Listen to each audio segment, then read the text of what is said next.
G'day everyone, welcome back. Grandma's Handbag. All vinyl, no apologies. Hope you're all doing really well. So glad you could check back in. This is just a record roundup. Good old fashioned. Don't overthink it. Like I said, all vinyl, no apologies. The Helper.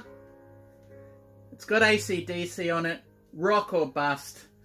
German beer. Australian hard rock. How does it taste?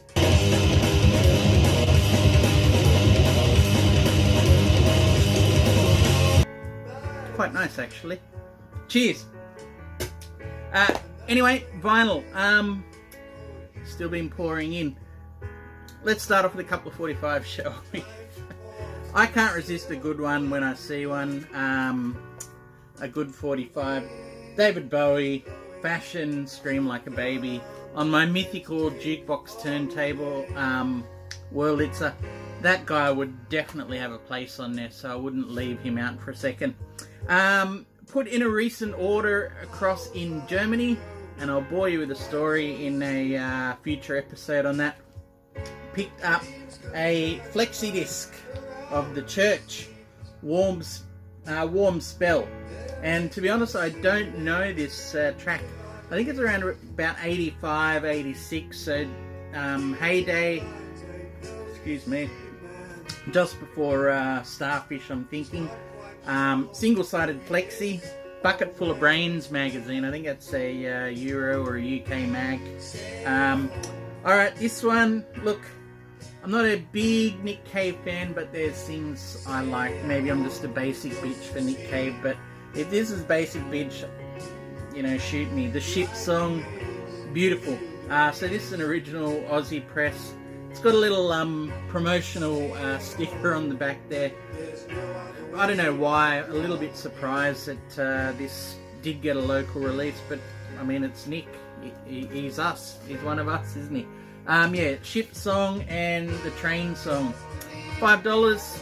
Just found that around, not a op shop or thrift shop, but a hop shop, believe it or not. $5, couldn't say no to that one.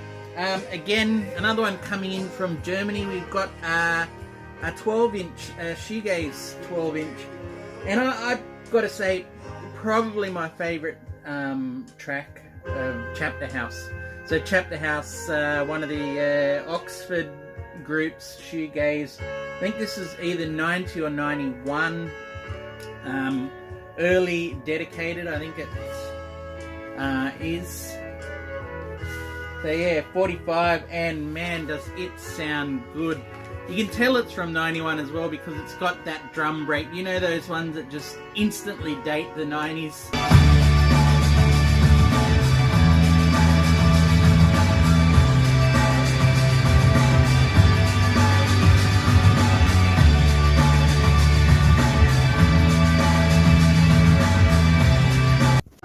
Yeah, you get it. That drum break. But anyway, Pearl, off the beautiful album Whirlpool, but this has always been just about the best thing they did for me. Couldn't resist a good cheap 45 on that one. Alright, the next one, a little bit of ECLT. Trigger Tunes, last time we met up, which was quite a while ago now, Triggs, we're about due for another one. He sorted me out with some beautiful vinyl, really kept an eye out for me, which I love seeing. So he found The Cure 17 Seconds for me. He's been exploring a bit on The Cure side, so have I, and he actually picked up something I really coveted here, which is the original Australian press. And how you know it's an original is it's on the Stun label. And I just adore that. I think I've shown it once or twice before. But Stun Records, you see that label here in Australia, then that means you've got a first press of it. But yeah, The Cure, 17 Seconds. I love how they're in that transition mode on here. You know, you've got Three Imaginary Boys, you've got Boys Don't Cry, and in here they're kind of deepening things, I guess, for want of a better term. You know, they're just sort of easing off, I suppose, on the pop and deepening the post-punk elements of things. Unafraid to make it a little bit more skeletal and a little slower as well. So yeah, been enjoying digging deeper into this one. It's not one that I've been that familiar with before, but enjoying that a lot. Trigger Tunes, thank you so much. And you know the law of attraction, I don't want to get all the secret metaphysical, spiritual and shit, but do you ever get that when, you know, that comes in your life and then the next, you know, week or two later, boom, for $1, $1, The Cure, Boys Don't Cry. Look, it's not great condition at all. You've got, that's mold and shit there. Don't worry, he's been in quarantine, this guy. But again, another first press Aussie on the Stun label. So thank you again, Chigs, firstly for the 17 seconds and then for the Law of Attraction on Boys Don't Cry. Really enjoy that album. Yeah, those sort of post-punk pop, Killing an Arab, 10:15 Saturday Night, Boys Don't Cry, obviously. Yeah, rough as guts, that copy. It's probably a VG on the vinyl. I don't even want to say what it is on the cover, but it's all about that label for me. Couldn't resist it. All right, this next one, I've been up in the air on whether to even review or show this one. I've had it for a little while now, trying to work it out. Comes on purple vinyl, and we're talking Beck's Hyperspace. So this is the Vinyl Me Please pressing of that. Shows you how long I've had it there for. I have to say I do love the cover art. There's something about Beck and that sort of futuristic thing there. Although if you look a little bit closer, I don't know, there's something, he doesn't look like that eternal youth that I'm used to. But anyway, it's very hard for me to say where Beck sits with me these days. There's flashes of that old brilliance in there. And when I'm saying old brilliance, I'm really thinking, you know, definitely Odelay, bits of Mellow Gold, you know, Mutations, great album there. So, you know, a lot of people's fave is going to be Sea Change. I like it when he's a bit more up vibe, bit more eclectic, experimental. Not that there's anything wrong with Sea Change whatsoever. But this album, I don't know. I'm just going to put it out there. Ever since Beck has gone down the Scientology route, it's just been so up and down. There really hasn't been that consistency of that mid-90s or late 90s output where it felt like he was going to turn the world Beck-shaped for a while, you know. This album sort of starts to hint that there's substance in there, that there's something deeper, and you know, he even starts professing that in some of the lyrics himself.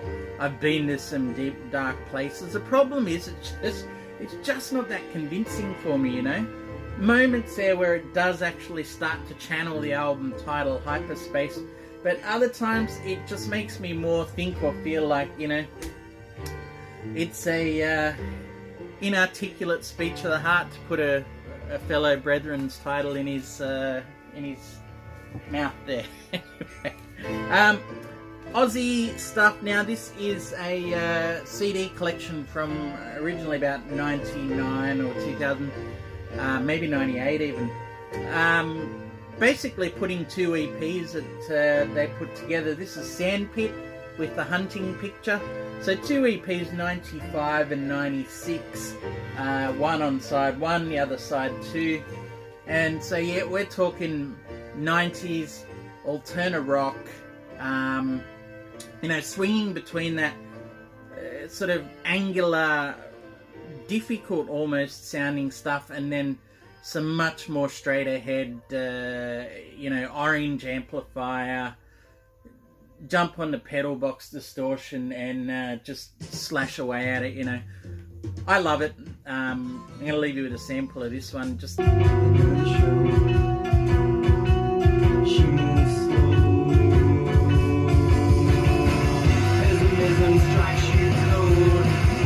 happens if it gets so make you never know.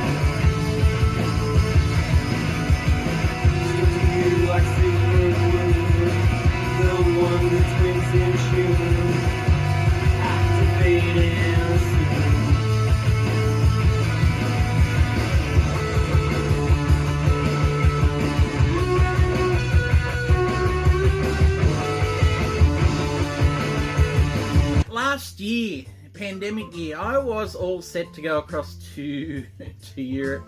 And so in 2019, with that in mind, I started putting a few different currencies onto a credit card or a debit card, which came in very handy at the end of the last year when I had an itch to buy a few records. So what happened, Craftwork reissued, these were originally done I think 2009 or 14, I'm forgetting exactly which ones now, but end of last year they reissued them and just put a little bit of extra in.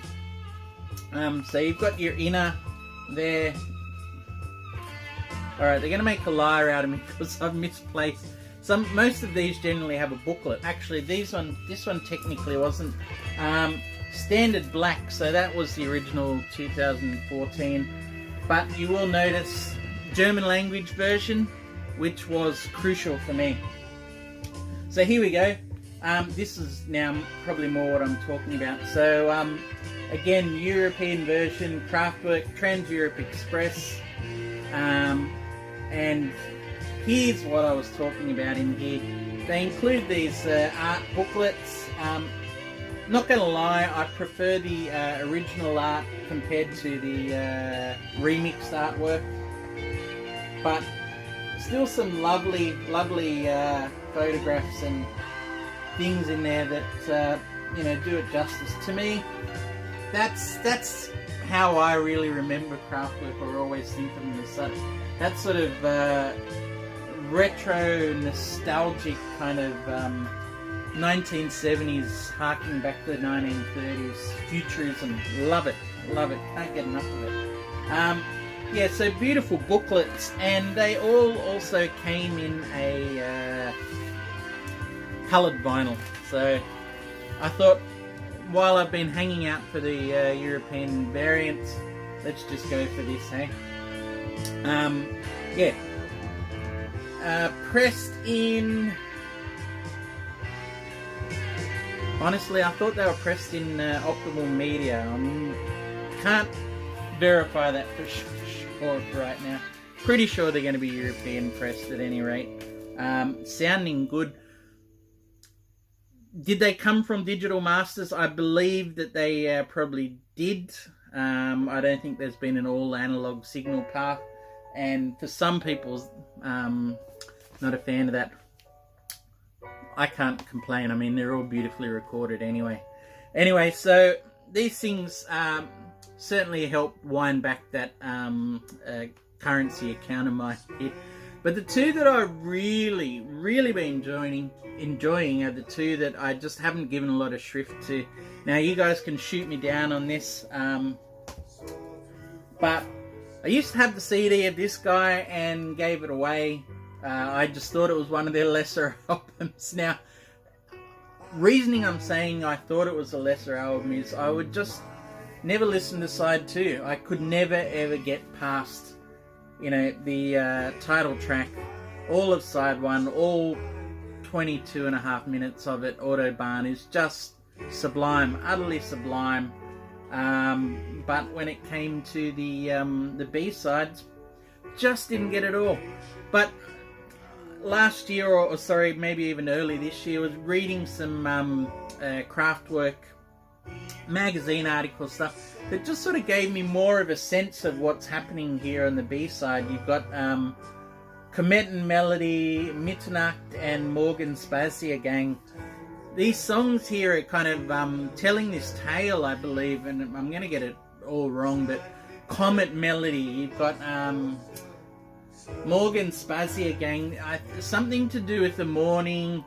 Anyway, this idea of being there in the night time, seeing this comet out there in the stars at night, harnessing that sort of feel of the night, and then the brightness of morning when you sort of emerge from watching these comets and things. So made a hell of a lot more sense and just made me fall right back in love with it again. So you've got that beautiful, deep, dark, cosmic blue. I don't know exactly what to call it.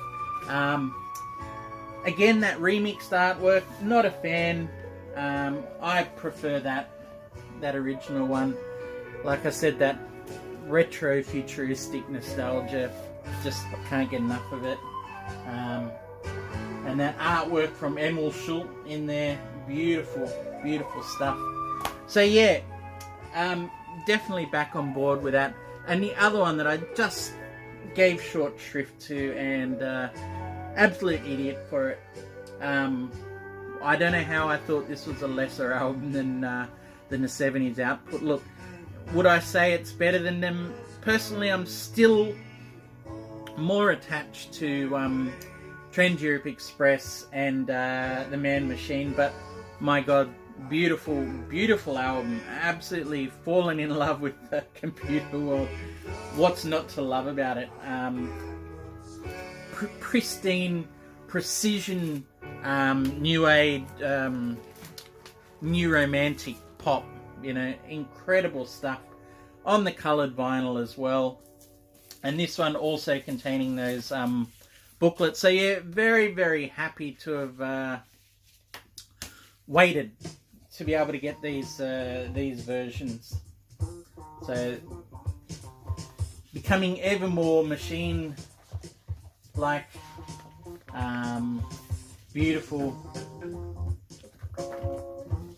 artwork in there, and yeah, just computer world. I'm sold. I'm all over it. Absolutely love it. Yeah, I couldn't be happier to get those now. All right, a couple more to round things up. I've got a couple more to show. Next video, things in the want list, and I'm going to have a whole video based around that. But this thing was something I ordered to justify the postage, I suppose. So yeah, Jerry Garcia. It is his self-titled solo. 72, I think this is. 71, 72. So you got some, you know, side musos off his Grateful Dead band there. This is an American press. Nice thick card. Little bit of wear, and there's a name at the front here, but record in lovely, lovely shape, I have to say. And to be honest, I hadn't heard. This was basically a blind buy, more or less based on folks that I've seen it. I can't remember if Lise, Ellie has shown this, maybe Randall Weaver. There's been a few people around, definitely, that have shown it. Green Warner Brothers label with the Dead logo, or not the whole logo, but the Skull and Roses head there. And lovely stuff. Really enjoyed this. I don't know if I'm going to get crucified for saying this, but it reminded me actually, like, if albums could be brothers across the oceans, George Harrison's All Things Must Pass, there's this thing where it's going back to a kind of a rootsier sound with a real gospel undertow going in there as well. So there's beautiful voices, yeah, and songs. Well, I think the one that really slayed me was To Lay Me Down. Beautiful 6.5 minutes or so. Digital Gramophone told me it was a highlight of his on there, so I kept an ear out, and without a doubt, the one that jumped out for me in the album. So yeah, it felt, like I said, a brethren of All Things Must Pass, and there is nothing at all that's wrong with that for me. Alright, last one tonight. We're going to keep it short and sweet. I don't really have a lot of words to say about the music for this one. I'm still immersing myself in it. There's only been 2 or 3 listens now on vinyl. I can say that I really enjoy it.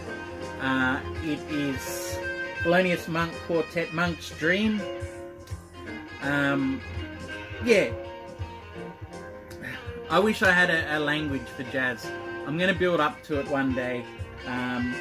But what I can say about this pressing, believe it or not, it's an original Australian mono press.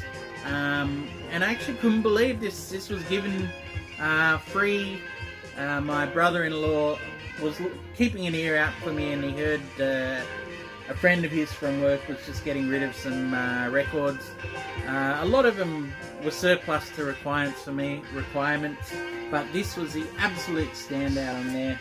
So that's the Australian orange CBS label, and you'll see the little, I don't know if you can there, you'll see the little stamps there which indicate the royalties, songwriting royalties paid there, and that's always a good indicator of an early press.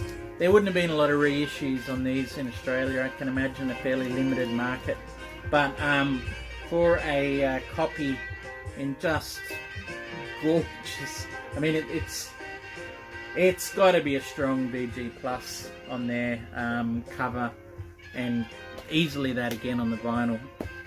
Couldn't be happier. Look, cheers to you. Hope you're all doing really well out there. Trying my best not to apologise for all the whatevers. I'm just very grateful that you're checking back in, and love to hear from you all. If there's any of these records that you got that you think I need to know more about, tell me what you know. The stories and things that you got to share are what I really love about all of this. So take care, everyone. Talk to you soon. Cheers.